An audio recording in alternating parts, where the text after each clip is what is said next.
Because of the government restrictions on public gatherings imposed to curb the pandemic, we were unable to hold a funeral in a timely manner after Priscilla's passing. We did have a small private gathering in our home, but only for immediate family and largely to help the grandchildren in their grieving process.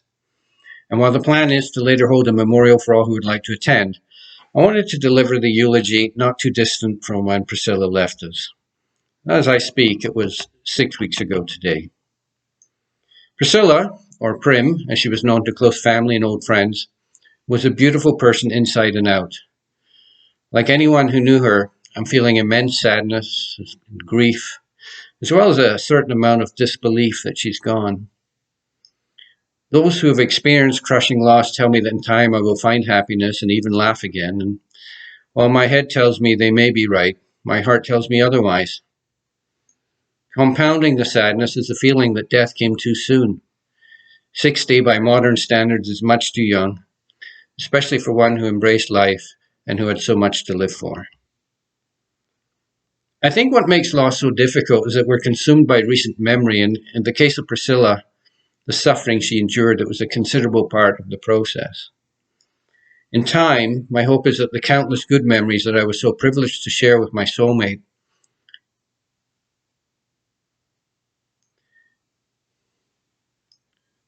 will dwarf those that predominate from the last 2 years.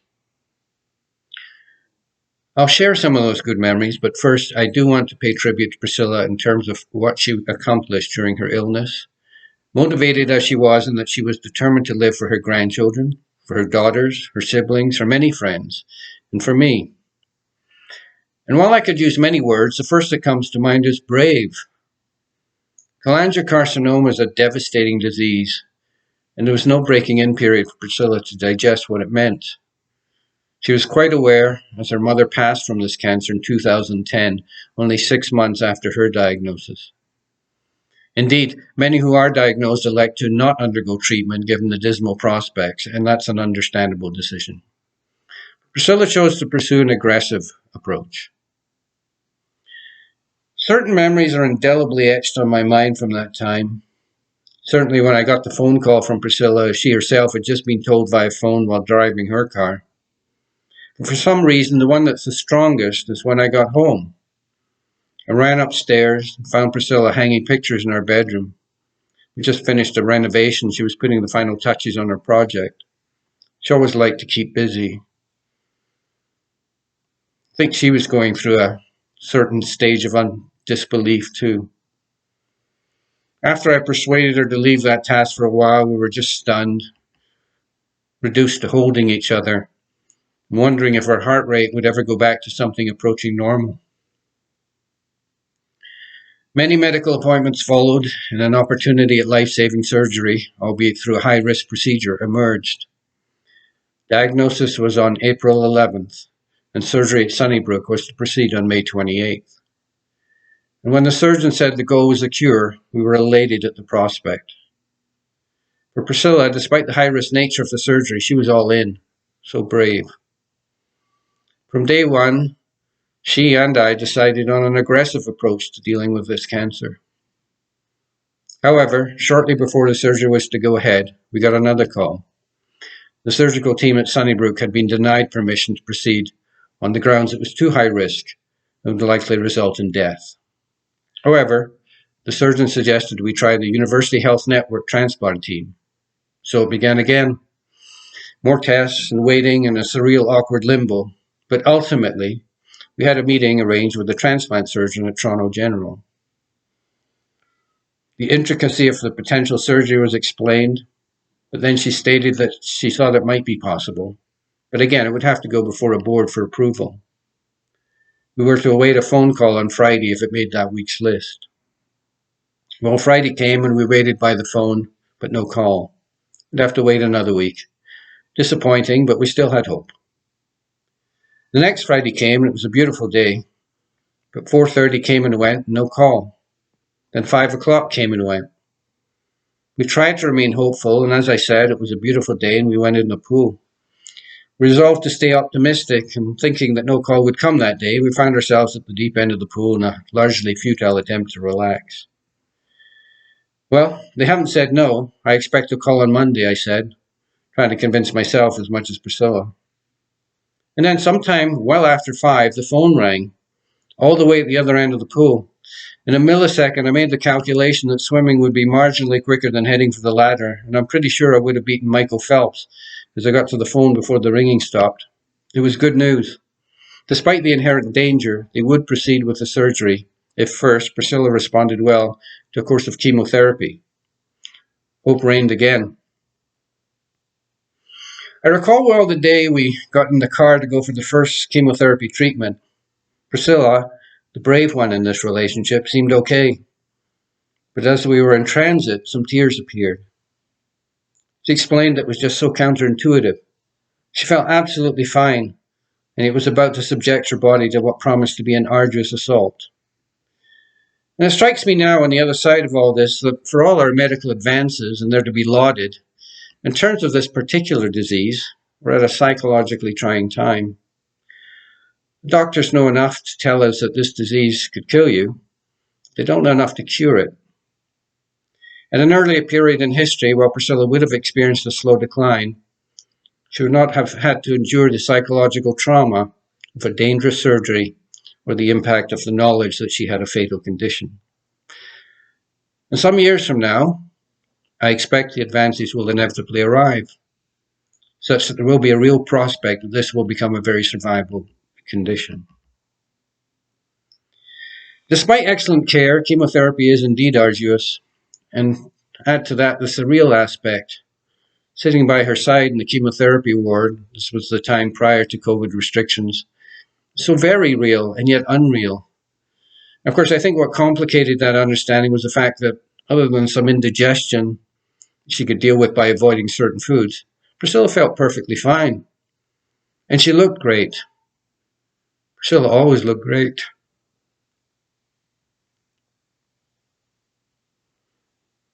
Indeed, the volunteers in the chemo ward tended to ask me if I needed anything. What with my shaved head, it was me that looked far more likely to be the one undergoing treatment. Throughout this period of treatment, and indeed during the hospital stay for surgery and beyond, Priscilla's attitude was so positive. Not only was she so very optimistic, she was so generous and kind to everyone she came in contact with, just as she's always been. Her mantra has always been to bloom where you're planted, and that she did. And while the recovery periods after the chemo were rough, she coped, and we enjoyed some good times too. Now, for Priscilla, that was always about family, and especially being around her beloved grandchildren, her very own group of 7. Encouragingly, too, we were getting statistical indications that the chemo was having an effect, and at the end of the summer, we were told the surgery would go ahead on September 24th. Prepped and ready at Toronto General in the early hours of that morning, we held hands and waited. I told her that I had a good feeling about this. A smile and a kiss, a little prayer. And thankfully, I thought to myself, I was able to hold it together and stay strong for her as they took her off to surgery. Priscilla stayed strong, so brave and optimistic. But in all honesty, I hoped and prayed it wouldn't be the last time I saw her. For me, it was a long time of waiting, torturous really. But the longer it went, the more encouraged I was. After 11 hours, she was out of surgery. She'd pulled through, but still in a precarious position. But she did recover well and was home in a week. With cancer, there's always that fear of a return, and that's especially so with such an aggressive cancer like cholangiocarcinoma. But Priscilla was always so optimistic, and she enjoyed some good health as we went into the winter. We even managed a week in Jamaica, which was great.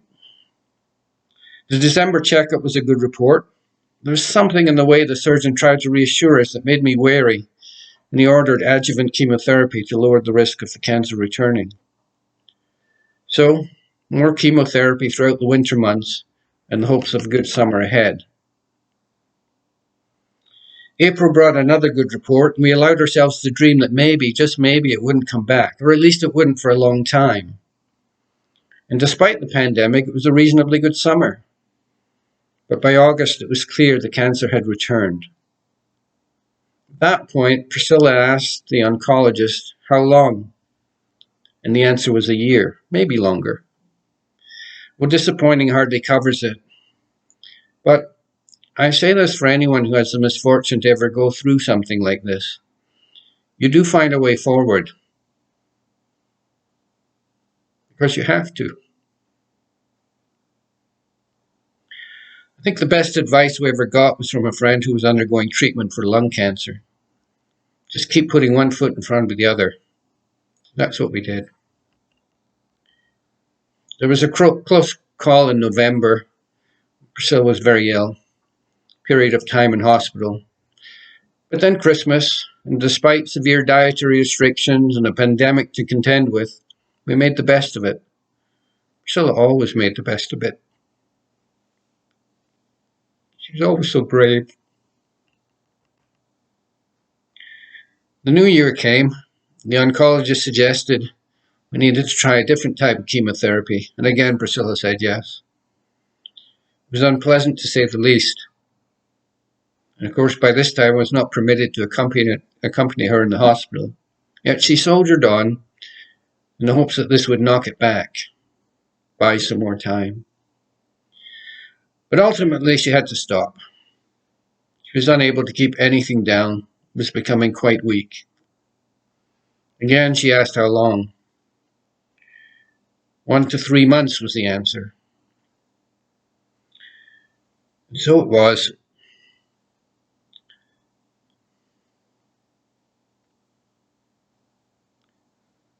Six weeks later, she passed away at home.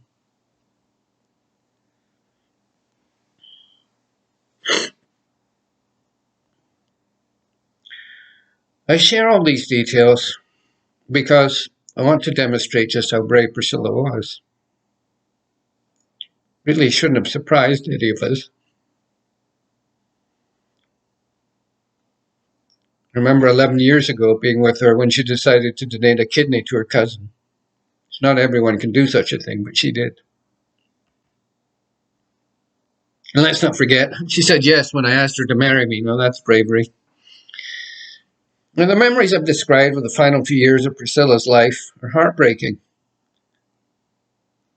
And they tend to still dominate my mind.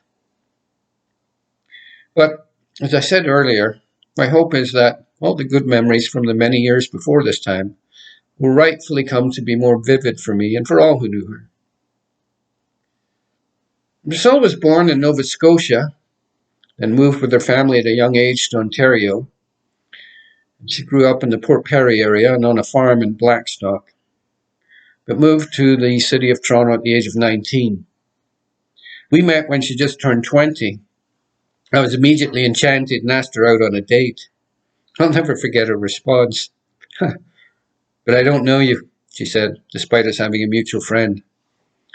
I responded, the best way to rectify that was to go out on a date with me. She seemed unsure, and I'm eternally grateful to Barbara Onlock for giving me a good reference. And so it was that in June of 1980, we went on our first date.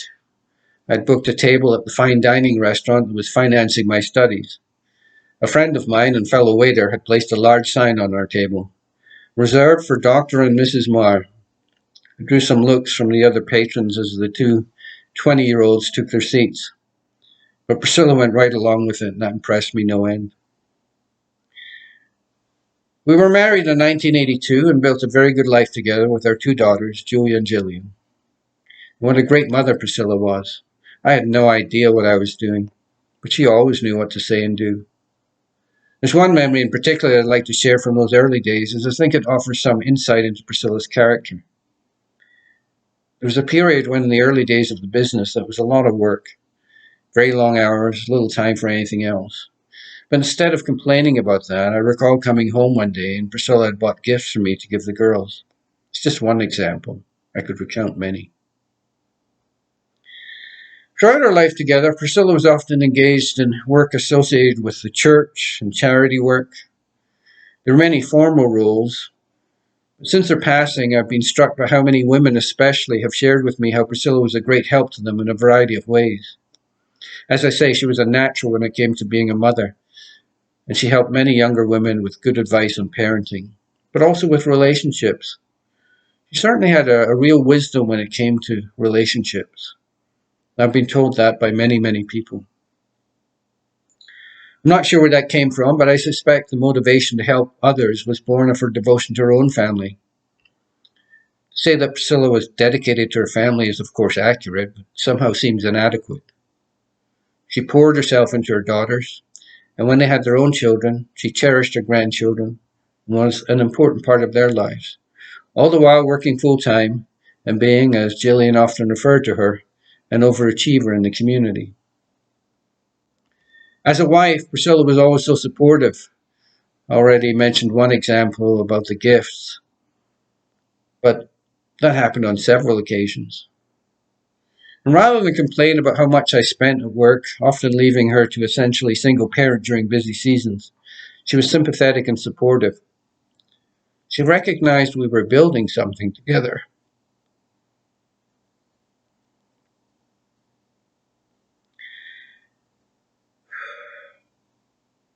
And to have that support meant so much to me. Indeed, I think it was the envy of my colleagues, as Priscilla would often insist I play football or as I got older to go play golf so that I might have some recreation. Anyway, she had no shortage of interests and herself, kept her busy, offered recreational outlets for her. She was an award-winning costume designer, could make or fix anything.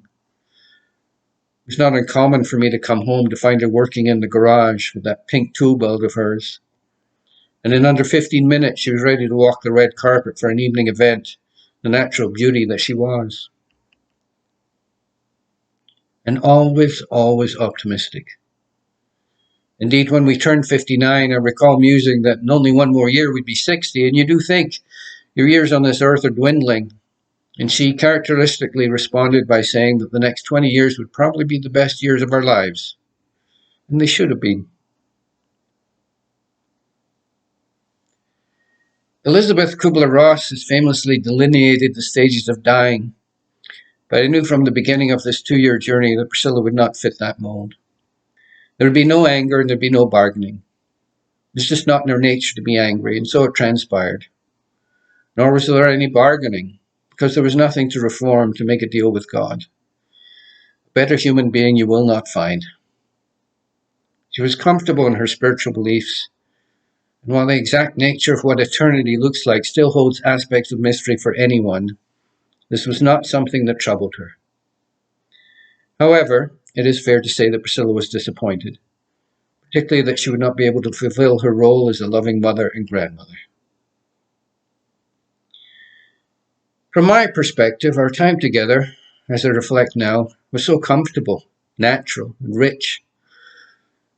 That's what makes her early passing so hard to take.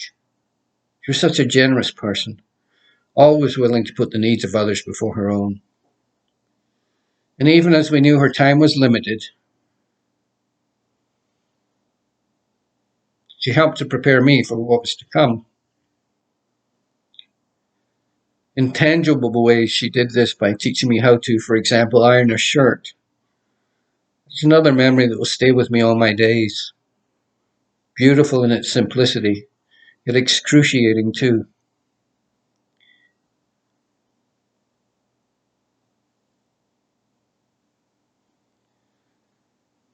And in those last weeks, where I would lay next to her on her hospital bed in the front room at night, would recall fond memories. Could be from trips or anything really. She'd then segue into advice she wanted to offer, concerned as she was for me. Knowing my parsimonious disposition, she instructed me to be good to myself after she was gone. She was always so generous. I too am deeply disappointed. We knew what each other was thinking. We shared so many inside jokes. We laughed. really laughed. And occasionally we cried together. We loved each other so deeply.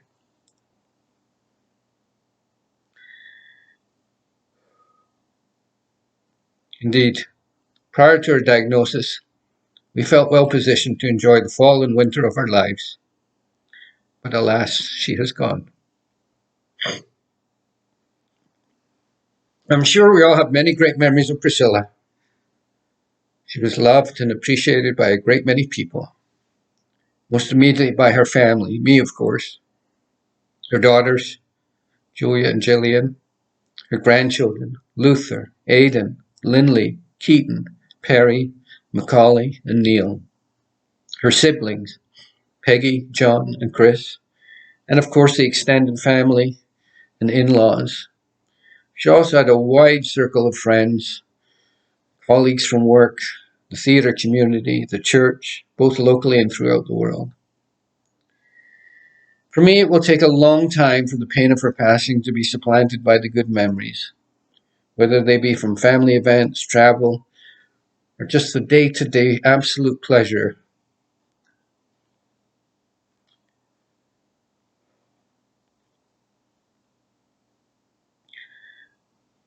that it was to be with my soulmate for 40 years.